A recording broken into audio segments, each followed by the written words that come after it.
Every day, millions of Americans swallow vitamins, herbal extracts, and miracle pills in the hope of better health.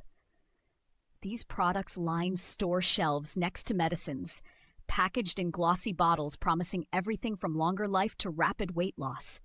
But unlike prescription drugs that must prove their safety and effectiveness to the FDA before you ever see them, dietary supplements are not required to undergo any FDA approval or testing prior to being sold.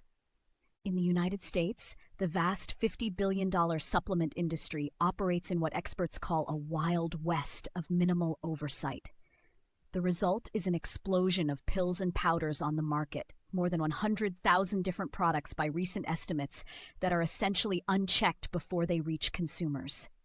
This regulatory gap has dramatic consequences. When you buy a dietary supplement, you're taking a leap of faith because no regulator verified it is safe or even contains what it claims. The Dietary Supplement Health and Education Act, DSHEA, of 1994 fundamentally shaped today's hands-off regulatory environment. Before DSHEA, there were calls to tighten control on supplements. Instead, DSHEA loosened the reins, defining dietary supplements as a category of food and dramatically limiting the FDA's authority over them. Under DSHEA, manufacturers don't need to prove a supplement is safe or effective before marketing it. In fact, in most cases, companies can introduce a new supplement without even notifying the FDA. This is a stark contrast to prescription drugs, which must undergo rigorous clinical trials and FDA review prior to approval. No such gatekeeping exists for supplements.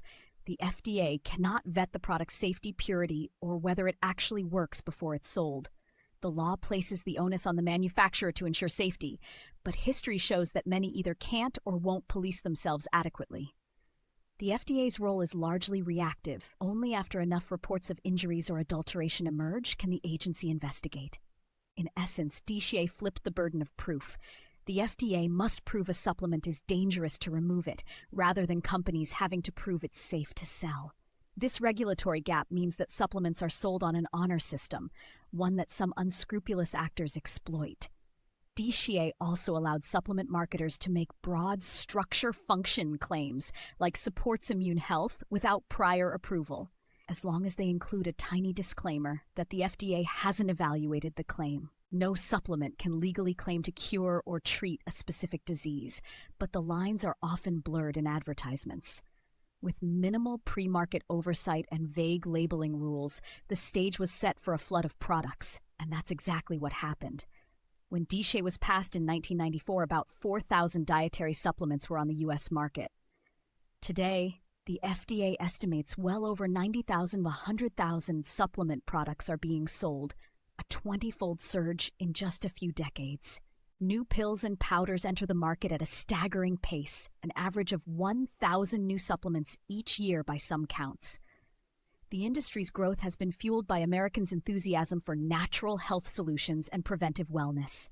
Surveys show over 75% of American adults now take some form of dietary supplement, from daily multivitamins and protein powders to herbal remedies and exotic plant extracts. This mainstream popularity gives supplements a health halo and a sense of normalcy. Vitamin pills feel as routine as morning coffee for many. Behind this boom, however, is a troubling truth. Regulators cannot keep up. The FDA does not even know what products are on the market because, astonishingly, supplement makers are not required to register their products or ingredients with the agency. A 2024 Senate report highlighted that the FDA lacks critical information to oversee the supplement market, comparing it to trying to police a city with no census of its population. Tens of billions of pills are sold each year, with only spotty, after-the-fact oversight. Annual sales have ballooned from $4 billion in 1994 to over $50 billion today, indicating how many pills Americans are popping and how much profit is on the line. With such sheer volume of products and consumers, any safety net that relies on catching problems after people get hurt is inherently thin. Unfortunately, evidence of harm is mounting. While many people assume supplements are benign natural aids, the reality is that these products can and do cause serious health risks. Alarming examples have piled up over the years, revealing just how dangerous unregulated supplements can be. Stimulants and heart hazards. Some of the deadliest incidents have involved weight loss and workout supplements spiked with powerful stimulants. Ephedra, an herbal stimulant once popular for shedding pounds, became a tragic poster child of supplement dangers. For years it was sold in diet pills and energy boosters, until young, healthy people began collapsing. In 2003, a 23-year-old professional baseball player died of heat stroke during training. Ephedra-based diet pills in his locker were found to be a major factor. His death shone a spotlight on ephedra, and it turned out he was far from the only victim. Ephedra was ultimately linked to 155 deaths and dozens of heart attacks and strokes before the FDA finally banned it in 2004.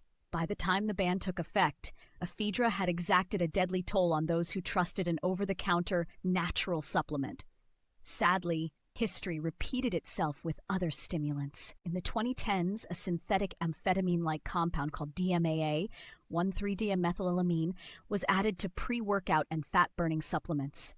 At least 6 deaths were attributed to DMAA, and over 100 consumers reported illnesses ranging from rapid heart rate to bleeding in the brain before the FDA forced it off the market.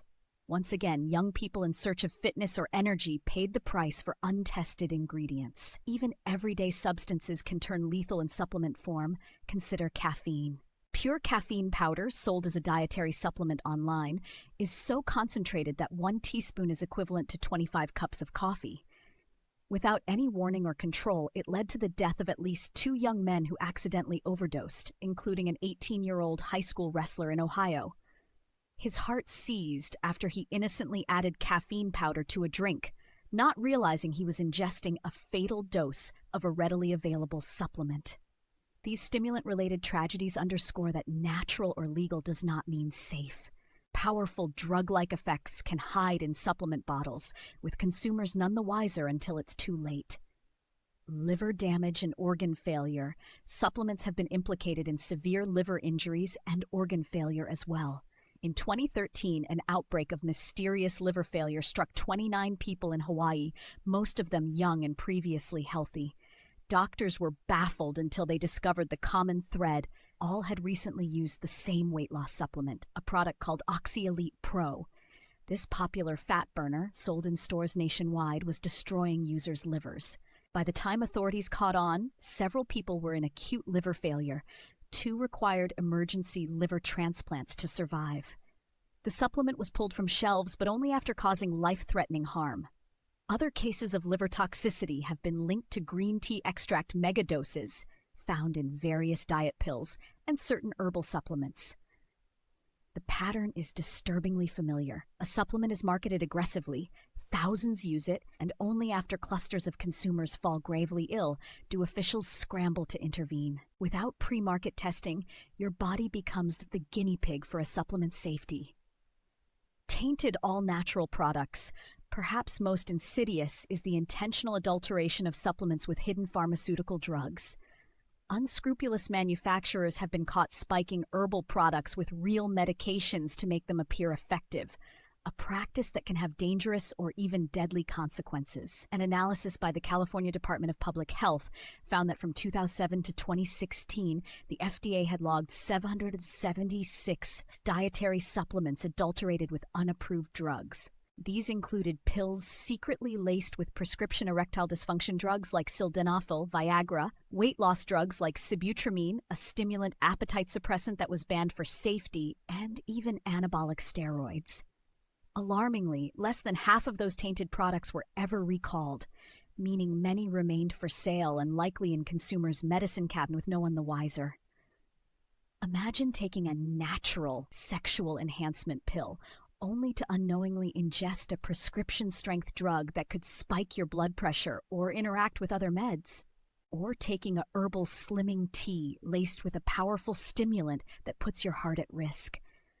These scenarios aren't hypothetical. They happen repeatedly.